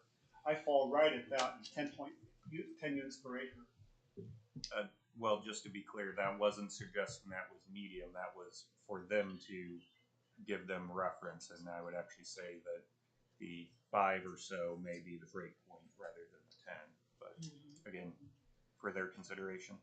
Is that the same? Any other questions? Okay, thank you. Why the license branch goes yellow? Yeah, anyone else want to speak in favor of this? Anyone who wishes to speak that's opposed? Yeah, I don't know what she is. No. Yeah, you gotta state your Were name. you sworn in? Yes, sir. Yeah, he was. So are you in favor of it or against it? Well, I'm very much against it. Sit down for a minute until we get down to the people in favor of it. We didn't. Sit down for a minute until we get to you. Dennis, I did. He did. I said anyone that's in favor, step forward. Yeah. But he was against nobody stepped forward, so I And so told he him to said come on yes. up. I was gonna say, I was. Oh, Okay. he's in favor. All right. Sorry. So, as somebody that's new in this and partnering with Tony, looking at this and looking at the needs, looking at the demographic, Matthew Kellogg, apologies. So, looking at the demographic need, again, you've got a several month waiting list at the other retirement facilities in this area. Providing something that is of better value, something that one is on a business 30 street. You had mentioned earlier that you might be looking at business development farther to the west. Now, as somebody that owns grounds in the county, would I much rather see a retirement village go in than an industrial plant? Absolutely. Would I rather see a retirement village go in than most other businesses? Absolutely. And being a pastor that has quite a few senior citizens in my congregation, and some of them, yes, will be looking for housing, and some of them are on the waiting list for the other places, I can absolutely say that this is needed, and it would be something that I believe that if we do not do it, would be a detriment to this community. Thank you. Thank you. Anyone else in favor? Come up. Anyone opposed, sir? Before we get to the opposition, to answer Larry's question, the yellow apartments have 33 units on 3 acres, so the math on that, it's not exactly 3 acres. Math comes out to be about 10.75 units per acre. Okay, thank you. So we're looking about this. And the zoning of that, which I think will probably be somebody's next question, is GB general business. Sir, if you'd state your name and your address, please. Okay, my name is Randy Stanley, 1159 Whitetail Drive. Okay. Come on up, don't be bashful. I'm just staying on a swinging range, that's all. I kind of like looking in the eye when I'm talking. Well, how about I stand in front of you then? Well, okay. Now, You have 2 minutes, sir. 1159 Whitetail Drive. Yes. My back fence is your north fence. Yes. Okay. Now, you make this sound so glamorous. You say, well, our property won't go down. And all this and that. I sit in my house and I count the deer out there in the field. Mm-hmm. There were 20 of them the other night. Now, if you build this, there's not going to be any deer out there. Okay, and occasionally we see some pheasant. That's where you gotta stop. And we see turkey vultures and all kinds of birds, hawks and then what really surprised me was, and I might be calling this a wrong name, I call it a stick bug. Are you going to do something to protect the stick bugs? You know what a stick bug it is? I probably really don't know. Well, okay, I might be calling the wrong thing, but Mr. President, in it terms just of, looks like excuse me, sir, I don't mean to interrupt. We are really, really out of forum here. I'm sorry. So what I'm going to suggest is, yes, if you could sit in the front row, and he is welcome to address you too, but you are really addressing these folks here. These are the ones that are going to make the decisions. Okay. I hope I'm talking loud And enough. so I just, we hear you. the problem is, yeah, and you're welcome to talk with the petitioner as well. He's sitting right there, and I'll let you continue. We stopped your timer, so you got almost another minute. No, Excuse me. I'm not the sir. Lone Ranger. I got, hold on a second. These deer you're talking about and all this wildlife you're talking about, is that on your property or is that in this development area? Oh, both places. Okay. I've had as many 20 deer in my backyard. And my backyard is really small. Okay. Because what happens on another piece of property? Okay, but that's if you want to control it, you have to buy the property. If you like watching deer in somebody else's property, and you want to stay that way, then you need to buy that property. Okay, the deer on my property is not going to be there if they're not on his property. Well, there's deer running all over around the fairgrounds through all those people's Let him additions. finish. Let me just kind of. I'm not a good spokesman. I know that. But there's other people on the left side of me and the right side of me that enjoy watching the deer, the different animals, the birds, and the quietness. Very quiet. Very quiet. We have, well, my own kids might come over and say, oh, it's so quiet here. It's so nice. Well, if there's a bunch of, now if they were all older homes, I really wouldn't like it, but it'd be a lot better. There wouldn't be all the kids. Sir, I'm sorry, your time's up now, okay? Huh? Your time is up. Can I make a response? At the end. At the end.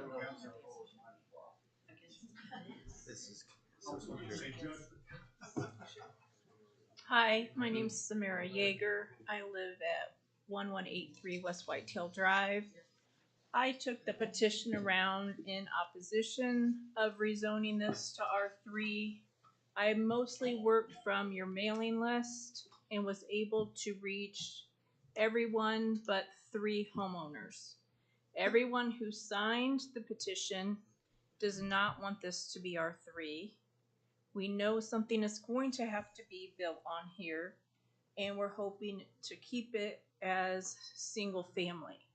Now, Mr. Johnson said it's too expensive for single family.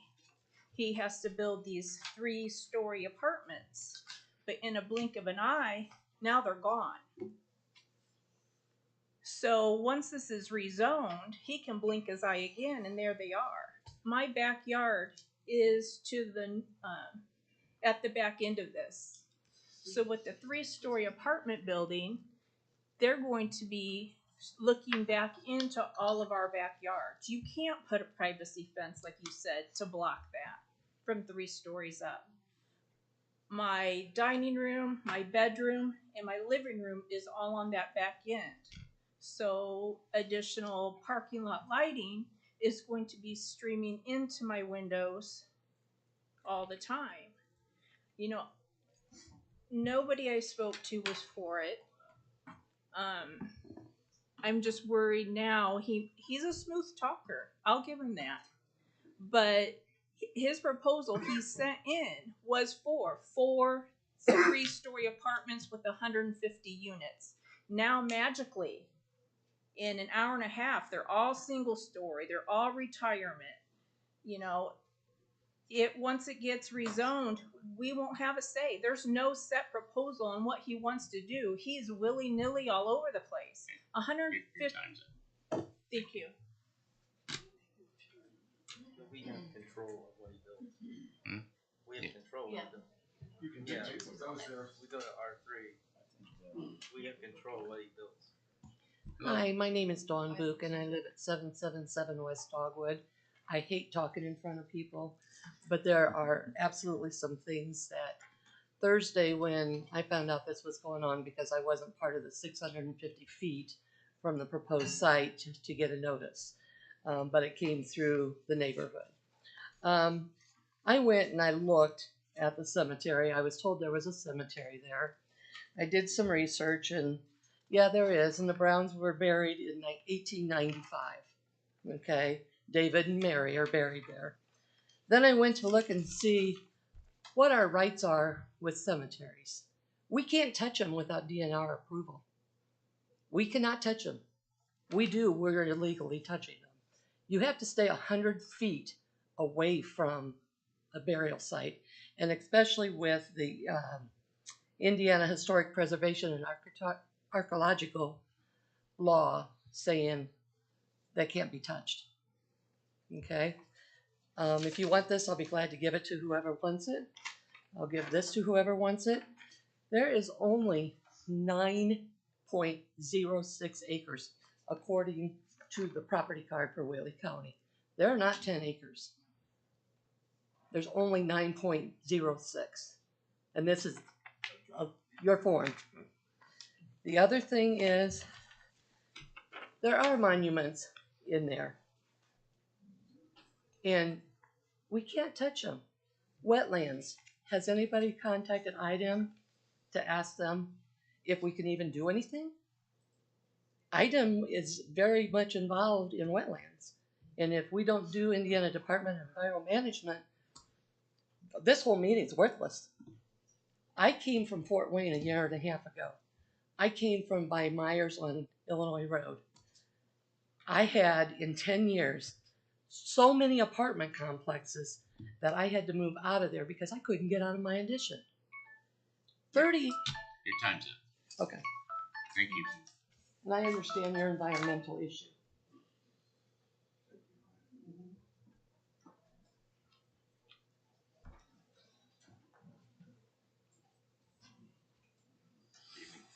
My name is Glenn Evanson. I live at 90 Northwest Chester Drive. I also strongly oppose this petition. I believe that the value of this particular property, this 9 acres or 10 acres, is set at that particular price point, most likely because of the neighborhood surrounding it. I would like to keep that as R1. If the need for the city is to have a retirement home, I imagine there are properties that are less than $32,000 per acre for that particular purpose. It absolutely will lower our property values. I lived off of Illinois Road as well. I've only been here for 3 years. I had to get away from apartments. I love the quiet of the neighborhood. Having it zoned as R1, if the intention is single family, single level, leave it R1. That's the only way to guarantee that it stays that way. Thank you. Thank you.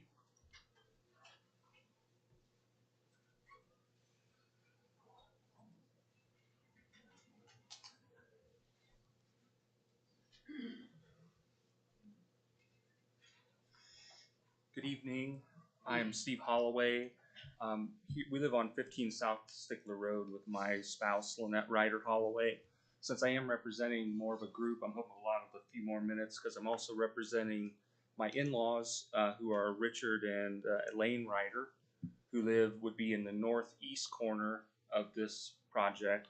My wife and I live in the far northwest corner of this project, or adjacent to it.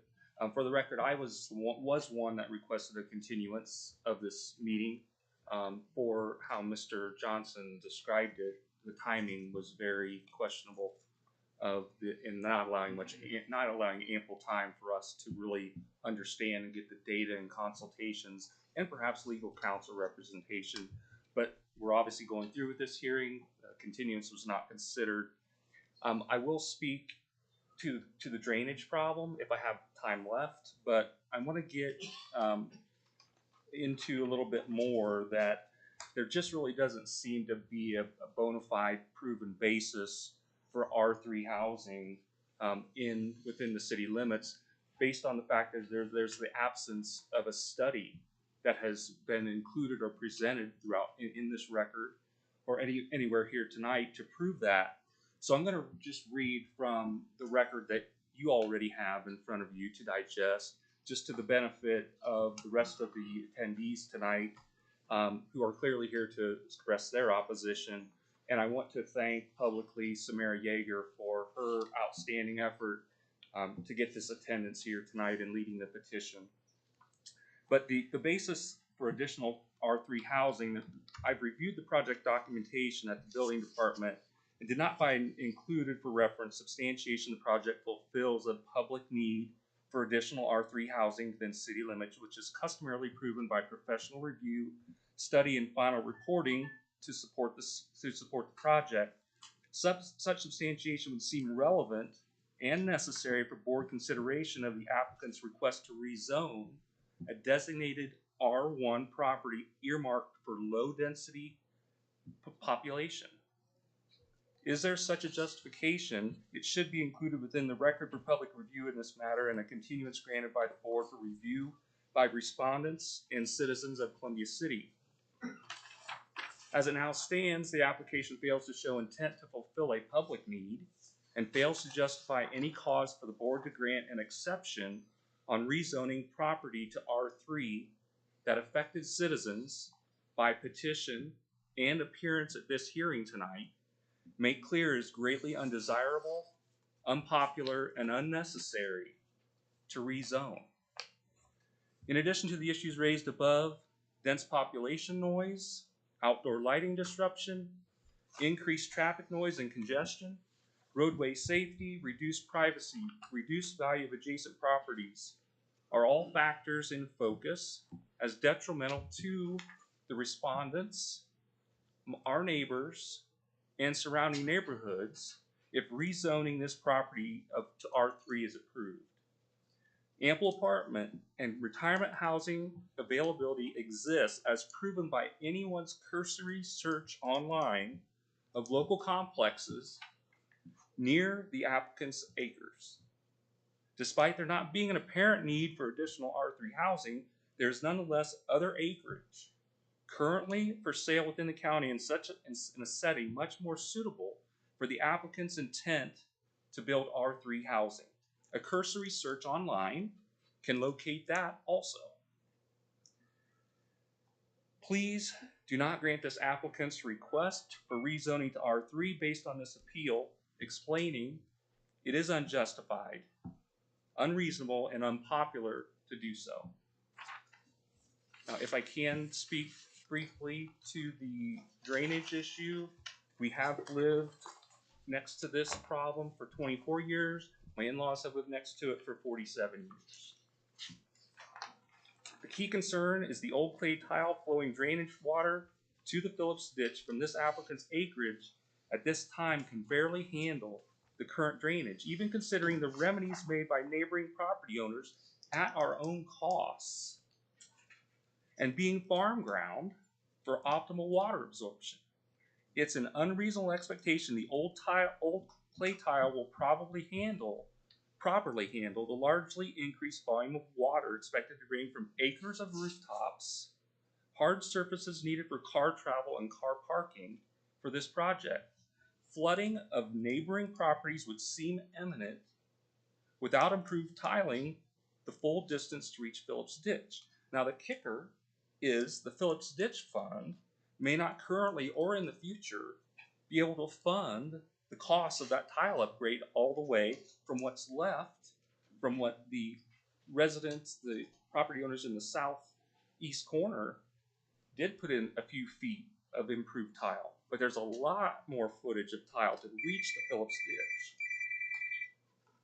I might have time. Okay, thank you. Excuse me. Can I yield my time to him? I'm George Curtis, 970 West Dogwood, and I'd be more than happy to yield my time. Sure. Thank you. He was already given 5 minutes, so an additional 2. You got 2. Sure, thank you. The kicker, as I was saying, the Phillips Ditch Fund in the future or now may not be able to fund that upgrade to adequately drain the applicant's acres to spare the respondents' properties from further flooding.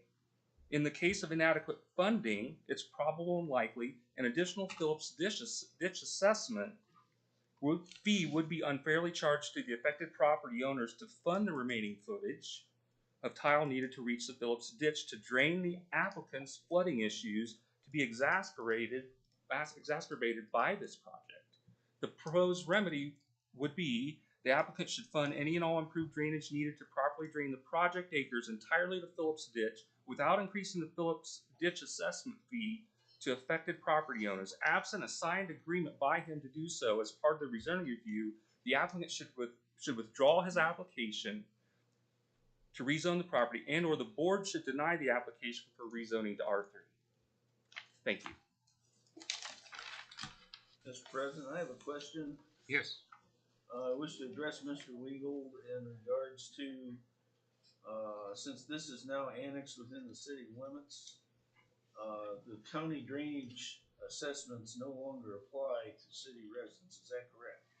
No, it goes into a drainage fund, and basically we pay all the drainage assessments through the city, through our all of us pay into it. The electric bill, or the utility bill? Utility, yeah, we have a drainage account set up, and we go ahead, we don't charge for every watershed because then it would be getting double taxed. So we go ahead and just pay through, once a year, we get an assessment from the county, and we pay whatever assessments are within our jurisdiction, we'll pay for. That way the residents don't get not get double taxed.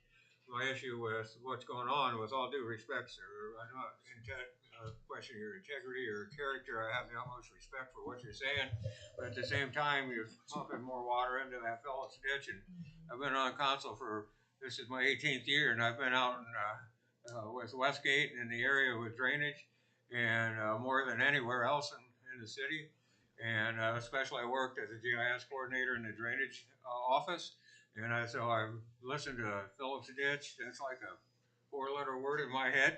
To be honest, it's just all time, you know. And so if we're going to be looking at more water going into that, and then it will filter down towards the 4-H grounds, which is already pushing the limits, and it seems like we're always upgrading that area. So wow, I have some real issues with a plan of with the drainage. I questioned that right when I first saw this thing, and I know you keep saying, oh, we can upgrade. Well, there's no plan for that. I don't see anything anywhere where, how, are we going to have to upsize that tile? And if you do, that's going to cross all the way across all these people's properties and make it bigger, and then we're still dumping it into the Phillips Ditch down by the 4-H grounds. Now, that's a problem. And so, that's to answer your question. That's how that's handled. I know I had advanced it a little more than necessary, but. Thank you, Dan. Anyone else wish to speak in opposition?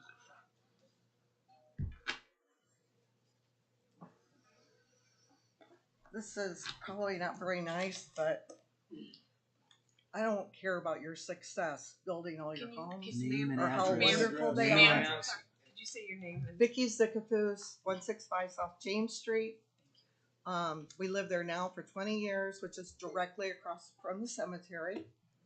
Prior to that, we lived 15 years on Stickler. I can see our house there that we lived. But I don't care about his success everywhere else. I care about our area. The sewers that you speak about, so true. We see the lake across the street from us. Even if you fix it, same with Westgate, I'm thrilled with everything they did in Westgate. We're not in Westgate, but we're on the corner where it starts in. We're paying for it. Do I mind paying taxes to help that and to help our sewers? No, I don't. But I don't want to do any more either. As far as his apartments, all of a sudden, as she said, they go to from 3 stories to some yellow senior apartments that are going to be much nicer. Senior citizens can't hardly afford the yellow ones, let alone his special fancy ones. I don't trust him. I don't trust once this zoning would change that it would be anything like it said. Once it changes, we don't have any more say about it. There is nobody that wants it. And I agree with the gentleman that said, as long as that property is that expensive, no, they probably won't be able to get single homes in there. And he could keep building all the homes he wants, but we do not want apartments across from us. We do not want more water problems. As far as traffic, I live directly in front of Business 30. Your time's up. It's busy. Anyone else?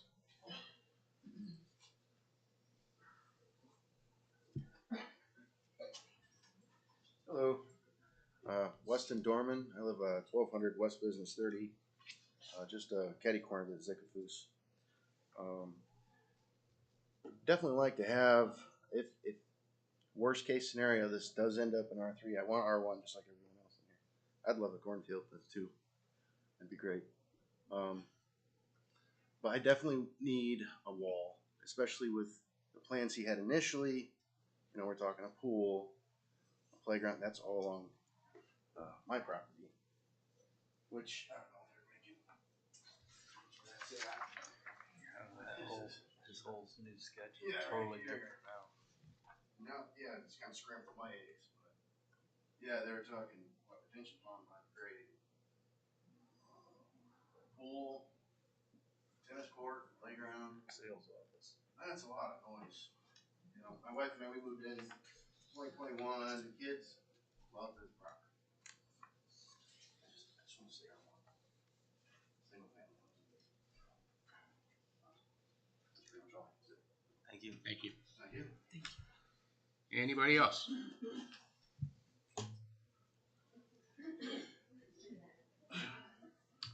Mary Ann Lauer, 1092 West Fawn Court. 10:30. My husband and I moved back to Columbia City from Fort Wayne because he has Parkinson's and I need to be where I'm close to things, hospitals, people to help himself. We look right at the property, and one thing he does enjoy is sitting on our front porch and watching the deer. And I know if I want it, all I gotta do is come up with 300 and some thousand bucks, and if I had it, I'd buy it. And that's why most people have bought it, is to keep it from housing additions and everything. But everybody can't do that. At some point, it's gonna get sold. One thing I don't want a wall behind like Mike and Randy's house. If I want a wall around my property, I'll move to California, you know, or someplace where it's all brick walls. We love being out. Our addition is beautiful. My house is nice. It's handicap built. We're very lucky to find that. And the neighbors are great. But that's really all I have. Just, I'm against it. I'm just against it. Thank you. Thank you. Thank you.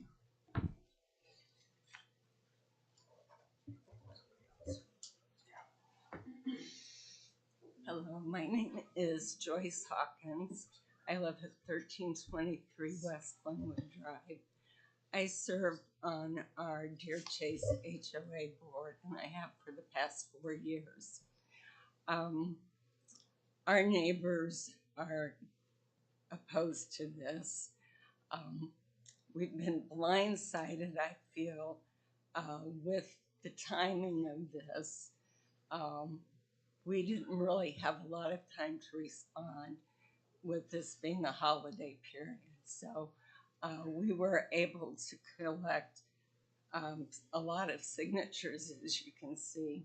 I spent 4 hours out yesterday collecting signatures. No one is in favor of this.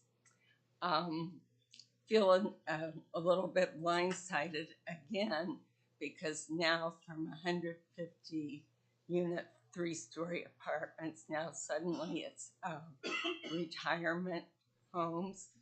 I think retirement homes would be great, but if you approve this zoning change, what guarantee do we have that he's not going to go back to those 4 buildings, 150 apartments?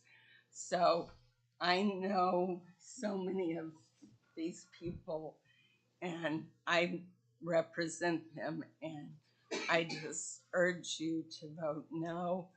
The drainage issue, the property values, all those things that other people have mentioned, they matter to us at Deer Chase, and we just urge you to vote no. Thank you. Thank you.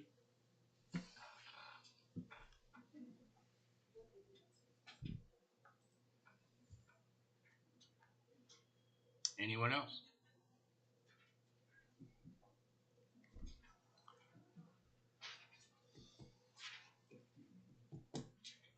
My name's Rick Zickgraf, and that's my wife. 165 South James Street. Okay. And I lived on Stickler 15 years, here 20. And we enjoy it. We love it. You know, it's peaceful and quiet. I know the drainage problem's been a problem for years. But as for building apartments in there, it's gonna, I can say a whole bunch of bad words, but I'm not. I mean, it's plain aggravating. And there's reason why a lot of people live there, because it's peaceful. And you add all this more structure, more structure, more structure, it's gonna mess everything up. And turn around, and people's gonna get, well, I ain't gonna move to Columbia City because of the stupidity they put into it. You know, I can understand that this man here, all he wants is a dollar bill. Yeah, everybody does. If I had the money myself, I agree with you. This lady back here, I would have bought it a long time ago. And keep it the way it is. And as for making a park there too, we got a park down Morse's Park. You got the YMCA. Down there by the roller rink, there's a park. We don't need another park and swimming pool. I mean, it's about time you people listen to most of these people here that's lived, instead of, well, he's just nobody. Yeah, us nobodies pay your taxes and pay your wage. You know, but, and I thank you for your time. Thank you. Thank you. Anyone else? Okay, you want to respond? You have the floor. Okay. You have 5 minutes.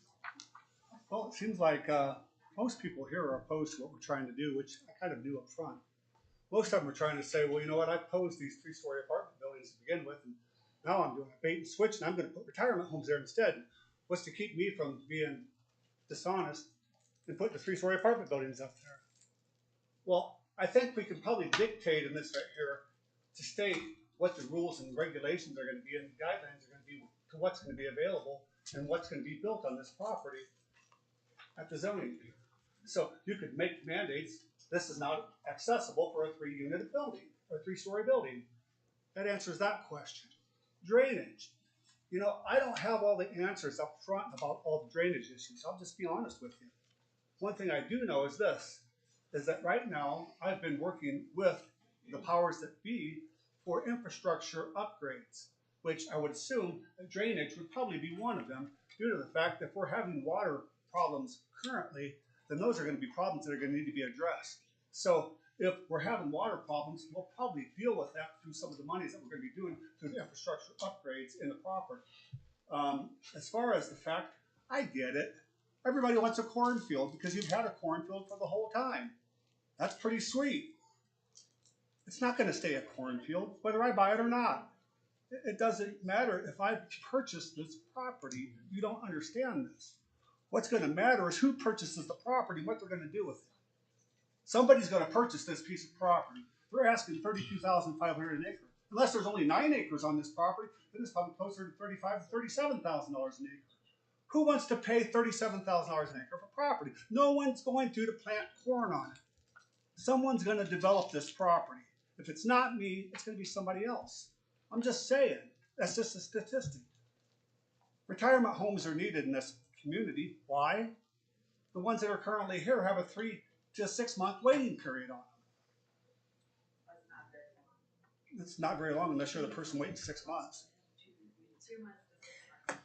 So, but the point is this, is it's not just here. I've went to Warsaw as well. I've also went to Fort Wayne as well. It's the same scenario everywhere. That goes to show you that there's a demand for them. Why did I go from the 3-story apartment buildings to the single-story retirement communities? I wanted to build the 3-story unit buildings, 3-story buildings. Greater, volume, greater, rentability, more people, more income. Yeah, I'm in this to make money. I'm a businessman. Who goes to work and does for free? I'm trying to make money. Absolutely I am. But I'm also listening to every one of your concerns. If I wasn't listening to your concerns, I probably would have blown off every one of the things that you sent to me. But the point of the matter is this, is I'm trying to do everything I can to accommodate your needs. Let's face it, there's some people that just aren't going to want anything but a cornfield here. The problem is this, what you don't understand, this ain't always going to be a cornfield. This is going to be something. Is it going to be a single-family development? I seriously doubt it. The point is this, I'm going to do the best thing I can to build nice properties here. Some people have questioned my integrity. Some people have questioned my faith. Some people have said a lot of nasty things to me on my emails. The point is this, though. I'm going to do what I said I'm going to do, and you guys can hold me to it, because you can put it down in paper and make me stand by it. The real question that we think I have is the biggest scenario is the drainage ditch. I think we need to resolve this situation. And I think because I've dealt with this drainage ditch when I revamped my church. When I had my church, it was an eyesore. Most people that lived around that church were like, this is terrible. But we bought the building, completely renovated it, new roof, new windows, new parking areas, new everything, new siding around the whole property. When we was done with it, all the neighbors came to me and said, thank you so much for improving this. You really made this a lot nicer property. The parsonage that was behind the church was a dump. There was rats in it. The floors were falling in. The roof was caving in. It was nasty. I paid $50,000 for this house. It was junk. When I was done with it, one of the realtors came in and insulted me and said, I can't believe some idiot would come back here and build a brand new house with a 1-car attached garage. The point is this. I build quality products, and I don't care if you don't like what I do or if you don't like what I do. It's okay. It don't matter to me. I don't do it for anybody else other than the people that are going to be renting from me and the value of the property. I want to keep the values there. I live in Deer Chase. I built the 3 most expensive houses in Deer Chase. I'm just saying. And I'm not saying that to brag. I'm saying that as I care about the property values. I care about what's happening. I don't want my property to be devalued, much less anybody else's. And so the point is this. Your time's up. Okay, well, I'll leave it at that, but that's my point. I mean, people can question my integrity all they want, but, I'm going to do what I said I'm going to do. Thank you. Thank you.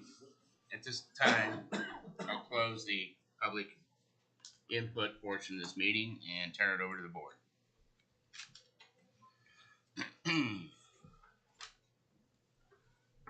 I guess for me, I watched when deer chase first came in. I got a lot of comments about they didn't want deer chasing from the neighboring eastern subdivision. They were concerned because they love to look at the field. They love to look at all that. And there was concerns about deer chase coming in.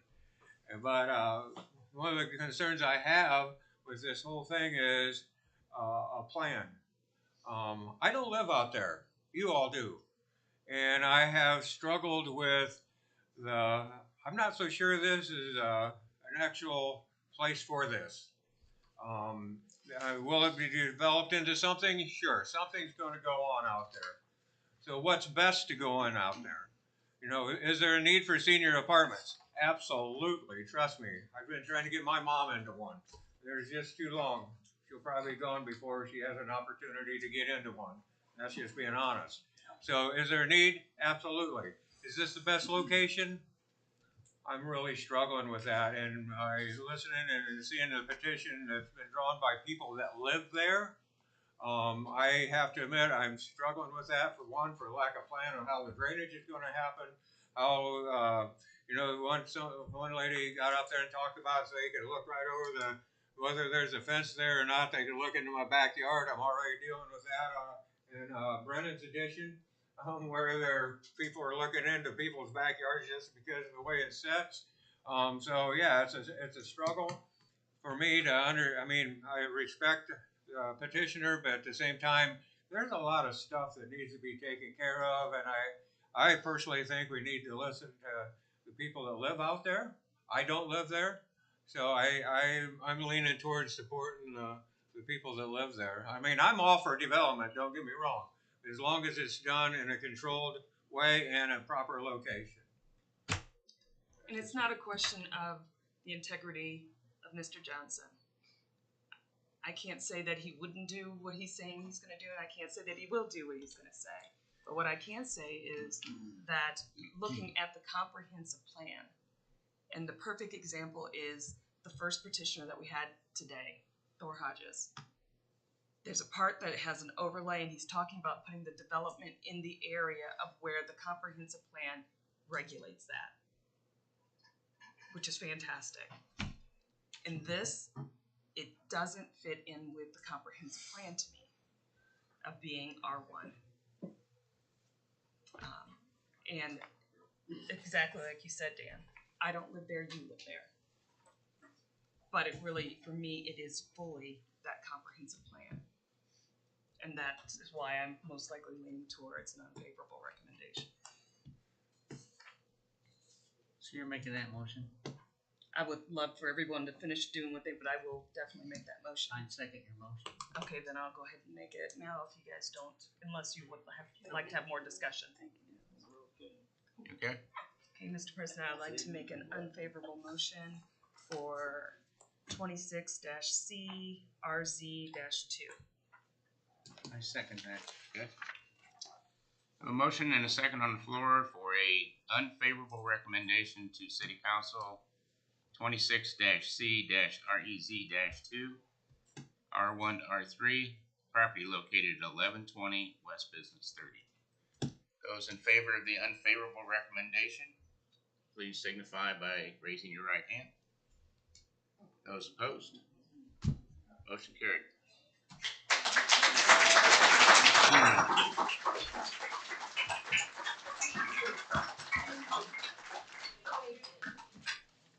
Nathan, other business? Not that I can think of. Amanda, any other business? Are we gonna go get cheese out there? No. I move we adjourn. Second. I used to like to go out there and get cheese. Oh, yeah. We done? Oh, are we? You adjourned? I adjourned. Okay, we're adjourned. I'm done. You're done.